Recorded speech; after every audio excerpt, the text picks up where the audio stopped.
तो फ्रेंड्स, आपका स्वागत है मेरे चैनल पर। इस वीडियो में मैं आपको जो हमारा fundamentals of electronics engineering subject है, जो कि आपको एकेडीयू के फर्स्ट ईयर में देखने को मिल जाएगा, उसके इंपॉर्टेंट क्वेश्चन बताने वाला हूँ।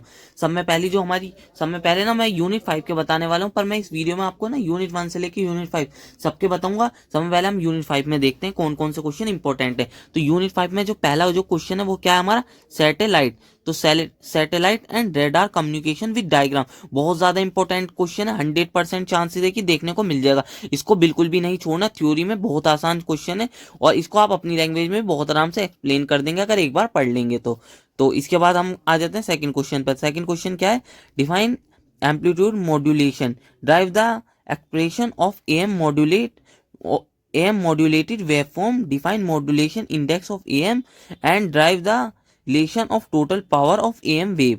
तो ये वाला जो क्वेश्चन है ना, 100% बहुत ज्यादा इंपॉर्टेंट है। ये आपको ना 2 मार्क्स में भी देखने को मिल सकते हैं, इससे रिलेटेड क्वेश्चन हो, और 7 मार्क्स में भी देखने को मिल सकते हैं। बहुत ज्यादा इंपॉर्टेंट क्वेश्चन है, तो इसको भी बिल्कुल भी नहीं छोड़ना है।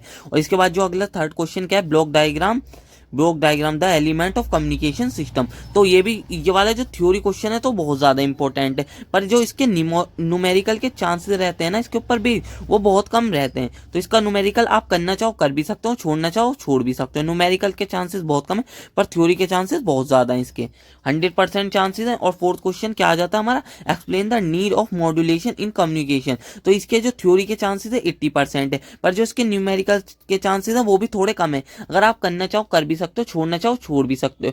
चॉइस में आपको न्यूमेरिकल के अलावा कोई ना कोई क्वेश्चन ऐसा मिल जाएगा कि आप कर सकते हो। तो न्यूमेरिकल अगर आपकी मर्जी आप करना चाह रहे हो तो कर लीजिएगा, वैसे इतने इंपॉर्टेंट है ही नहीं। बहुत बार कभी कभार देखने को मिलते हैं, ज्यादातर देखने को नहीं मिलते। इससे इस यूनिट से न्यूमेरिकल, ज्यादातर न्यूमेरिकल जो आते हैं वो फर्स्ट, सेकंड, थर्ड और फोर्थ यूनिट से ही आते हैं, और सब में ज्यादा तो फर्स्ट, थर्ड और फोर्थ यूनिट से ही आते हैं न्यूमेरिकल। फिफ्थ और सेकंड यूनिट से कम ही न्यूमेरिकल आते हैं। और इसके बाद फिफ्थ क्वेश्चन आ जाता है हमारा, क्या है, define signal, name various type of signal. तो इसके जो चांसेस है वो 80% है, थोड़े कम चांसेस है, 80% है, देखने को भी मिल सकता है।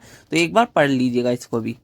और अगला जो है ना, फिर फोर्थ यूनिट है हमारी, जो अगली में ना जो पहला क्वेश्चन है फोर्थ यूनिट में हमारा, वो क्या है, के मैप। बहुत ज्यादा है, पाई और सिग्मा दोनों कर लेने आपको, और ये ना आपको बहुत ज्यादा इंपॉर्टेंट है। इस यूनिट से ना आपको ना 100% देखने को मिल जाएंगे। And also implement the simplified function using basic gates only. तो इसके अंदर के मैप बनाने के बाद ना, इसको ना जब हम वो सर्किट बना के दिखाते हैं किस किस तरीके से इसका आंसर आया, कौन कौन से गेट यूज हुए, तो हमें एक पूरा का पूरा डायग्राम बनाना होता है। वही ये है, simplified function using basic gates only. तो ये 100% क्वेश्चन आएगा। बहुत ज्यादा इंपॉर्टेंट क्वेश्चन है, इस यूनिट से सब में ज्यादा। एक भी बार ऐसा नहीं हुआ है कि ना आया हो, ये क्वेश्चन हर बार आता है, तो इसको तो बिल्कुल भी नहीं छोड़ के जाना। और अगला क्या है, logic gates and numerical simplification implement two input. ये इस टाइप से आ सकता है। पहले तो आपको लॉजिक गेट्स पढ़ लेने, 2 मार्क्स में भी देखने को मिल सकते हैं या 7 मार्क्स में भी देखने को मिल सकते हैं। इसके अंदर न्यूमेरिकल इस तरीके से पूछा जा सकता है, जैसे कि आपको कोई भी गेट दे दिया, implement two input AND gate using NAND gate. तो इस तरीके से कुछ भी क्वेश्चन आ सकता है, जिससे ना आपको कोई और सा गेट बनाना होगा किसी और गेट से। तो इस तरीके के क्वेश्चन आ सकते हैं इस वाले क्वेश्चन में, सेकंड वाले से। तो देख लीजिएगा, ये भी, इसके भी 100% चांसेस हैं। और इसके बाद जो हमारा अगला क्वेश्चन क्या है, थर्ड है हमारा, number system and all conversion. तो नंबर सिस्टम देख लेना, वही binary, decimal, hexadecimal, octa, octal, ये सब देख लेने हैं। तो इसके बाद ना इनका कन्वर्जन भी देख लेना, जैसे कि बाइनरी से decimal, decimal to binary, binary to hexadecimal, hexadecimal to binary, इस तरीके के जितने भी कन्वर्जन होते हैं ये भी देख लेना। ये भी ज्यादातर क्वेश्चन हर बार आ रहा है, तो 100% चांसेस है। और ये जो है ना फोर्थ क्वेश्चन, अगर पहले वाले आप 3 कर लेते हैं तो आपको फोर्थ क्वेश्चन की इतनी नीड नहीं पड़ेगी, उसमें से ही आपको क्वेश्चन मिल जाएंगे सारे। फोर्थ के थोड़े कम चांसेस रहते हैं, 90%। तो इसके अंदर क्या है, De Morgan's theorem and simplify the following Boolean expression to a minimum number of literals. तो इसके अंदर वो ये आपको ना वो दे देगा, ये जैसे कि कोई बुलियन एक्सप्रेशन दे दिया और उसको सॉल्व करना पड़ेगा, तो वो आना चाहिए आपको, और डी मॉर्गन्स थ्योरम पढ़ लेनी है। ये इतना इंपॉर्टेंट है नहीं, बहुत बार देखने को मिल जाता है। वैसे ऊपर के पहले जो थर्ड क्वेश्चन है वो ज्यादा इंपॉर्टेंट है, इसके 90% चांसेस है। तो करना चाहें इसे भी आपको कर लेना है, वैसे देखने को मिल सकता है। और आप चलते हैं यूनिट 3 पे। यूनिट 3 में क्या है, पर जो क्वेश्चन है, define op amp with the help of block diagram. Op amp पढ़ लेना है with the help of block diagram, और also draw its equivalent circuit and ideal and practical characteristic. तो ये वाला जो पूरा क्वेश्चन है बहुत ज़्यादा इंपॉर्टेंट है, 100% चांसेस है कि देखने को मिल जाएगा ये भी। और अगला क्या है, inverting op-amp, non inverting op-amp, unity gain op-amp and summing amplifier using op-amp. तो इसके जो जो इसकी थ्योरी के चांसेस है ना 100% है, और इसके न्यूमेरिकल के भी चांसेस है 80% चांसेस है। मुझे लगता है न्यूमेरिकल आ भी सकता है, तो इसके न्यूमेरिकल कर लेना, आसान से ही न्यूमेरिकल होते हैं, ज़्यादा हार्ड न्यूमेरिकल होते भी नहीं। और इसके बाद जो थर्ड क्वेश्चन है वो भी बहुत ज़्यादा इंपॉर्टेंट क्वेश्चन है, इंटीग्रेटर एंड डिफरेंशिएटर, बहुत ज़्यादा इंपॉर्टेंट है, पढ़ लेना। एंड CMRR एंड स्लू रेट, तो ये बहुत ज़्यादा इंपॉर्टेंट क्वेश्चन है, 100% चांसेस है कि देखने को मिल जाएगा ये। और इसके बाद यूनिट 2 पर आ जाते हैं। यूनिट 2 में जो हमारा है, basic structure of BJT and explain principle of operation with in need diagram along with its input and output characteristic. इसके अंदर आपको क्या करना है, इसके अंदर ना आप ना कॉमन एमीटर और कॉमन कॉमन बेस और कॉमन एमीटर पढ़ लेने हैं NPN ट्रांजिस्टर के। इन जो कॉमन बेस और कॉमन एमीटर है उनकी ना ये सब चीज़ें आपको पढ़ लेनी है। ये वाला जो क्वेश्चन है ना, दोनों में से एक 100% आपको देखने को मिलेगा। कॉमन कलेक्टर के चांसेस बहुत ही ज़्यादा कम है, उसको पढ़ने की ज़रूरत भी नहीं, कॉमन बेस और कॉमन एमीटर में से ही मिल जाएगा। और आप ना इसका जो इनपुट और आउटपुट कैरेक्टरिस्टिक बनाएंगे ना, उसके अंदर ना आपको ना ये भी लिख देना है कौन सा एक्टिव रीजन है, कौन सा कट ऑफ रीजन है और कौन सा सैचुरेशन रीजन है। बस जैसे ये कैरेक्टरिस्टिक हुई हमारी, यहाँ पर जोन सा भी सैचुरेशन रीजन हुआ तो उसको लिख देना। ये जैसे कि ये सैचुरेशन है, वो है हमारा एक्टिव रीजन, तो इन कैरेक्टरिस्टिक पर आपको लिख के आ जाना है। वही मैंने बताया कि ये भी लिख देना है, इसके भी ये इस वरना आपके 2 नंबर कट सकते हैं। तो ये 2-3 मार्क्स में पूछता है ये भी, तो अगर ये सब नहीं लिख के आएंगे तो आप तो के 2-3 मार्क्स कट सकते हैं, तो इसलिए इनको भी लिख के आना है आपको, इनपुट और आउटपुट कैरेक्टरिस्टिक में। आप चलते हैं नेक्स्ट क्वेश्चन पर। नेक्स्ट क्वेश्चन क्या है हमारा, JFET और JFET and operation of N channel JFET पढ़ लेना। एन चैनल JFET की ना आपको ना यहाँ पर ना स्टैटिक और ट्रांसफर कैरेक्टरिस्टिक पढ़ लेनी है। तो इसके जो चांसेस है इसके भी 100% है, तो इसको भी आपको अच्छी तरीके से पढ़ लेना है।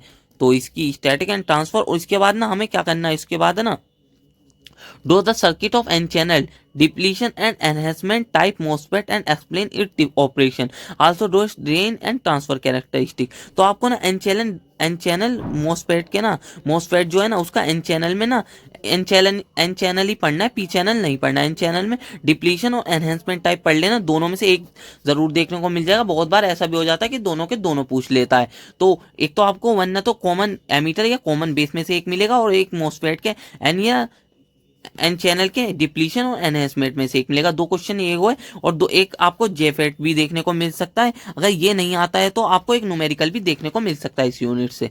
और इसके बाद हमारा ये आता है डिफरेंस बिटवीन BJT और JFET में डिफरेंस देख लेते हैं, BJT और FET में डिफरेंस देख लेना है। 2-2 मार्क्स में क्वेश्चन आपको देखने को मिल सकता है, और JFET और MOSFET में देखने को मिल सकता है।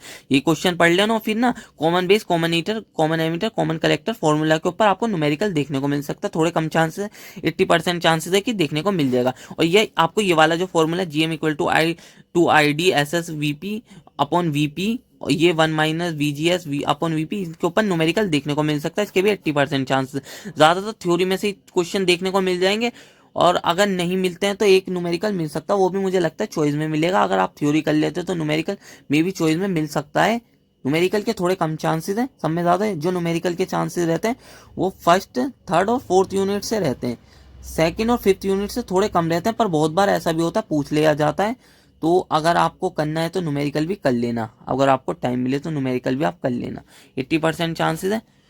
और इसके बाद है ना फर्स्ट यूनिट में हम आ जाते हैं। फर्स्ट यूनिट में रेक्टिफायर्स पढ़ लेना अच्छी तरीके से, half wave rectifier, full wave rectifiers और ब्रिज रेक्टिफायर, 100% चांसेस है इनके बारे में फुल पढ़ लेना। नेगेटिव पॉजिटिव साइकिल क्या होती है हाफ वेव रेक्टिफायर में, फुल वेव रेक्टिफायर में नेगेटिव पॉजिटिव, और ब्रिज रेक्टिफायर में नेगेटिव पॉजिटिव साइकिल, इन सब के बारे में पढ़ लेना अच्छी तरीके से, 100% चांसेस देखने को मिल जाएगा। फिर अगला क्या है, LCD एंड LED, 100% चांसेस है, बिल्कुल अच्छी तरीके से पढ़ के जाना, 2 मार्क्स में भी देखने को मिल सकता है और 7 मार्क्स में भी। और varactor diode and tunnel diode के भी बहुत ज़्यादा चांसेस है कि 100% देखने को मिल सकता है। और क्लीपर और क्लैम्पर के जो न्यूमेरिकल आते हैं इनकी थ्योरी के चांसेस तो बहुत ही कम है, पूछेगा तो 2 नंबर में पूछ लेगा, पर इनसे रिलेटेड हर साल न्यूमेरिकल आता है क्लीपर और क्लैम्पर वाला, 100% चांसेस है न्यूमेरिकल आएगा ही। न्यूमेरिकल वो पूछता ही है इनसे related. IRMS, VDC, IDC, ripple factor, PIV, efficiency, ये 2 मार्क्स में क्वेश्चन पूछे जाएंगे। इनमें से जो भी क्वेश्चन पूछेगा वो 2 मार्क्स के लिए वाले क्वेश्चन है। और फिर वोल्टेज मल्टीप्लायर में तो इसमें फुल वेव वोल्टेज डबलर और वोल्टेज ट्रिपलर बहुत कम चांसेस है, कभी कभार पूछ लेता है, इसे छोड़ना चाहो छोड़ भी सकते हो, तो इसके 60% चांसेस है। फिर अगला क्या है, जेनर डायोड से भी एक न्यूमेरिकल पूछा जा सकता है। जेनर डायोड के बारे में पढ़ लेना, जेनर डायोड वैसे भी बहुत ज्यादा इंपॉर्टेंट है। यह एक न्यूमेरिकल पूछेगा इस तरीके से, Zener diode as a shunt regulator के ऊपर, voltage regulation with fix supply voltage and load, और voltage regulation with variable supply voltage, voltage regulation with variable load के न्यूमेरिकल के और थ्योरी के दोनों के ही सब में ज्यादा चांसेस है। तो इसको अच्छी तरीके से पढ़ के चले जाना। इसके ये आपको जरूर देखने को मिल सकता है, मुझे जहां तक लगता है ये वाला न्यूमेरिकल भी बहुत बार पूछ लिया जाता है। अगर जेनर डायोड के ऊपर न्यूमेरिकल नहीं पूछता तो क्वेश्चन पूछ लेता है। तो इसकी थ्योरी और ये दोनों इंपॉर्टेंट है। और इसके बाद क्या आ जाता है हमारा पीएन जंक्शन में ना आइडियल और पीएन जंक्शन की ना आइडियल और प्रैक्टिकल कैरेक्टरिस्टिक पूछ लेगा। 90% चांसेस है देखने को मिल सकता है। और ये वाला जो क्वेश्चन है ना, ये आपको 2 मार्क्स में भी पूछ देखने को मिल सकता है, पीएन जंक्शन वाला। और ये जो 9th क्वेश्चन है, ये हमारा depletion layer difference avalanche and Zener breakdown, ये भी 2 मार्क्स के लिए क्वेश्चन है। जो 9th है थोड़ी फर्स्ट यूनिट बड़ी है। बहुत बार ऐसा भी हो जाता है ना, फर्स्ट यूनिट ना वो पूरा का पूरा ना सेक्शन बी फर्स्ट यूनिट से दे देता। बहुत बार मैंने देखा है एग्जाम पेपर की ना प्रीवियस ईयर का, उसमें ना पूरे की पूरी फर्स्ट यूनिट ही सेक्शन बी में दे दिया। ऐसा भी हो गया है बहुत बार। तो देख के जाना, फर्स्ट यूनिट भी कर लेना। इंपॉर्टेंट क्वेश्चन जो ये मैंने बताया ये पढ़ लेना, क्योंकि फर्स्ट यूनिट बहुत ज्यादा बड़ी यूनिट है, इसलिए वो ऐसा कर देता है बहुत बार। सेक्शन बी ही पूरी फर्स्ट यूनिट से पूछ लो और सब, और सेक्शन सी और सब यूनिट से पूछ लो। 2-3 बार ऐसा देखा है मैंने प्रीवियस ईयर के क्वेश्चन पेपर में। तो आप फर्स्ट यूनिट को भी ध्यान से पढ़ना और सब यूनिट को भी ध्यान से पढ़ना। पहले आपको ना क्या करना है, पहले तो आपको ना ये वाली यूनिट पढ़ने की कोशिश करनी है। पहले आपको 5th 4th सब में पहले तो आपको 3rd यूनिट पढ़नी है, सब में छोटी यूनिट है। और उसके बाद आपको पढ़ लेनी है 4th यूनिट, ये भी आसान सी यूनिट है। फिर उसके बाद कर लेनी है आपको 5th यूनिट, ये तीनों यूनिट सब में आसान है। फिर उसके बाद है ना आपको फर्स्ट यूनिट पढ़ लेनी है, फर्स्ट यूनिट से, क्योंकि बहुत बार बहुत सारे क्वेश्चन देखने को मिल जाते हैं। और फिर उसके बाद सेकंड यूनिट पढ़ लेनी है, बस यही पढ़ना है आपको। इस तरीके से पढ़ोगे तो आपके, अगर ये सब क्वेश्चन पढ़ ले तो आपके 70 में से 60-65 नंबर बहुत आराम से आ जाएंगे। तो अब मिलते हैं इसी तरीके की नेक्स्ट वीडियो में। और अगर आपको ये वीडियो अच्छी लगी हो तो वीडियो को लाइक और चैनल को सब्सक्राइब करते हैं, और जिस भी सब्जेक्ट के आपको क्वेश्चन चाहिए उनको कमेंट कर देना। अब मिलते हैं इसी तरीके की नेक्स्ट वीडियो में।